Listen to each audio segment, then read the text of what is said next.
we can rout ISIS on the ground and keep a lid on things temporarily, but then as soon as we leave, the same problems come back again.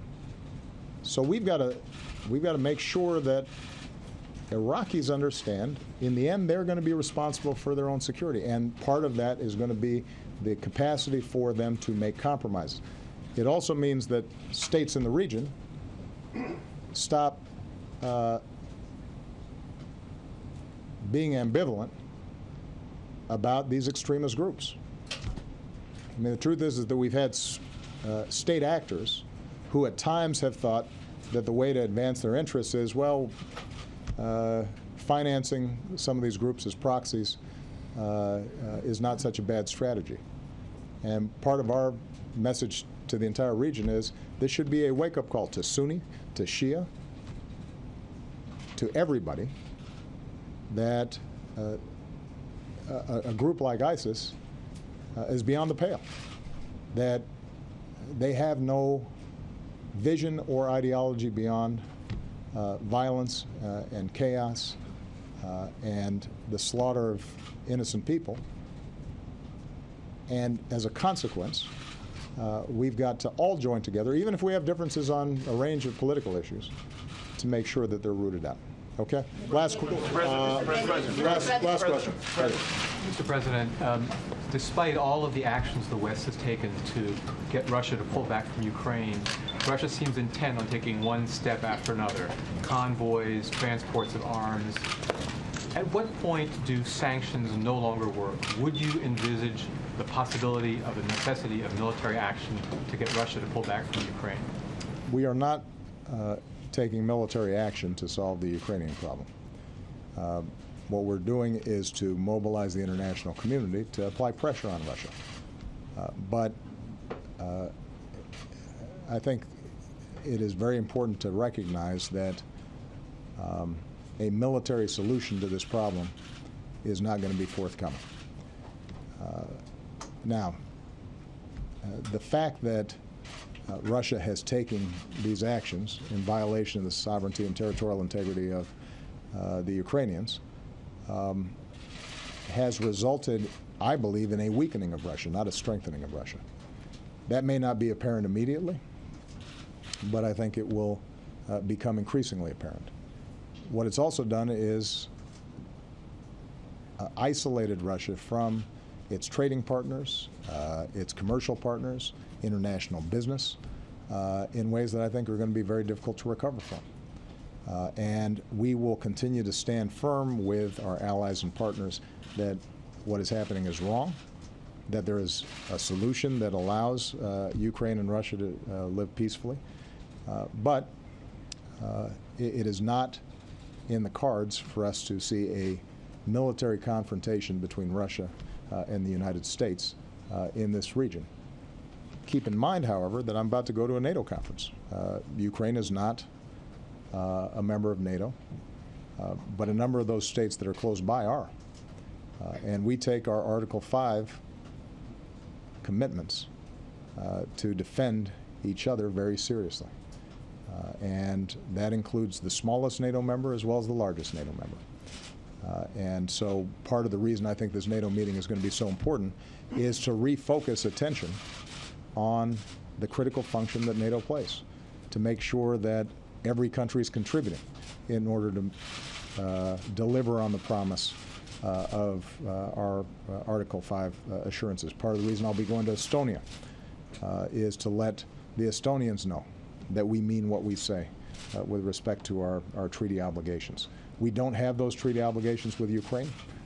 We do, however, stand shoulder to shoulder with them, and we're doing not just a lot of work diplomatically, but also financially in order to make sure that they have the best chance at dealing with what is admittedly a very difficult situation. About sending arms to the All right. Ukrainians. Okay. Thank you very much. Thank you, guys.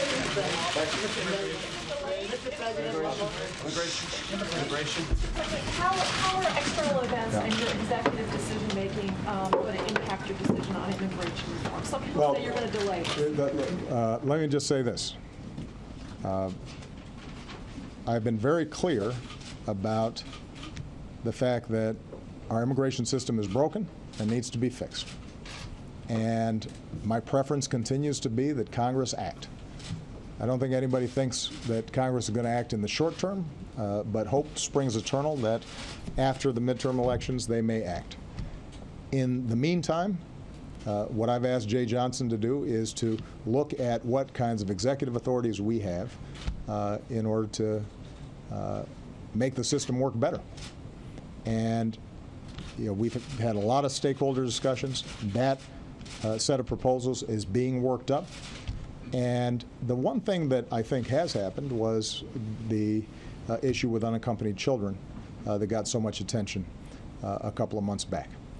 And part of the reason that was important was not because that represented a huge, unprecedented surge in overall immigration at the border, but I do think that it changed the perception of the American people about what's happening at the borders. And so one of the things we've have had to do is to work through systematically to make sure that that specific problem in a fairly defined area of the border, that we're starting to deal with that in a serious way.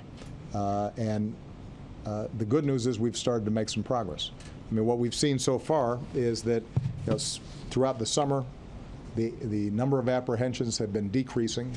Maybe that's counterintuitive, but that's a good thing because that means that fewer folks are coming across. The number of apprehensions in August are down from July, and they're actually lower than they were August of last year. Apprehensions in July were half of what they were in June, so we're seeing a significant downward trend in terms of these unaccompanied children. And what that, I think, allows us to do is to make sure that those kids are being taken care of properly with due process. At the same time, it's allowed us to then engage in a broader conversation about what we need to do to get more resources down at the border.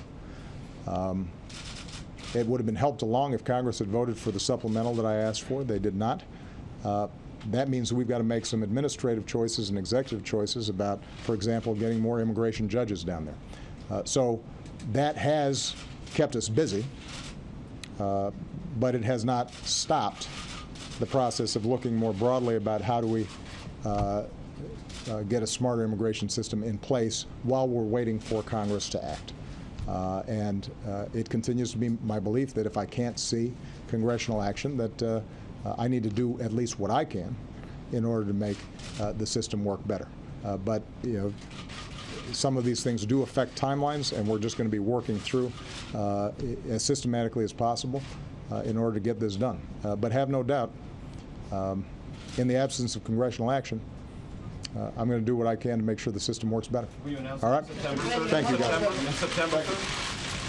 President Obama speaking there in the White House briefing room for the last half hour or so.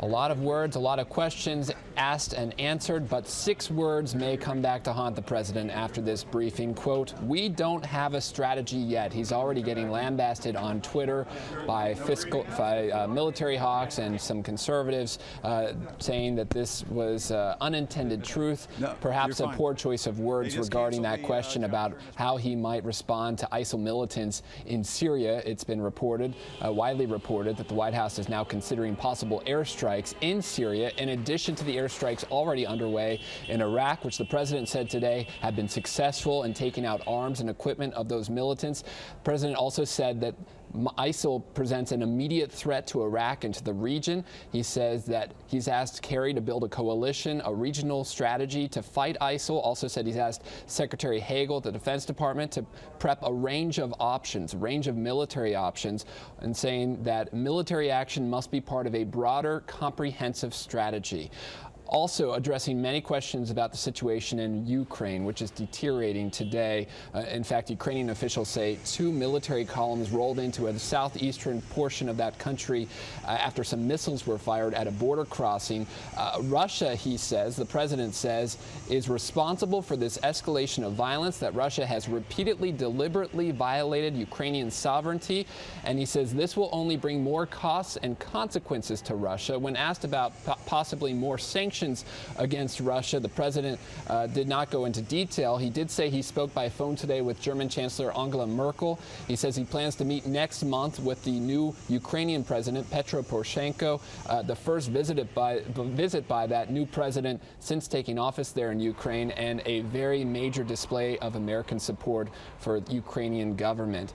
When asked about whether or not this was a, quote, invasion of Ukraine by Russia, the president did not answer that directly, but he did say this is a continuation, and he said this is not a homegrown uprising, making very clear he believes Russian troops are illegally in the sovereign nation of Ukraine. We're going to take a break. We'll be back with more local news. A check of that forecast for you.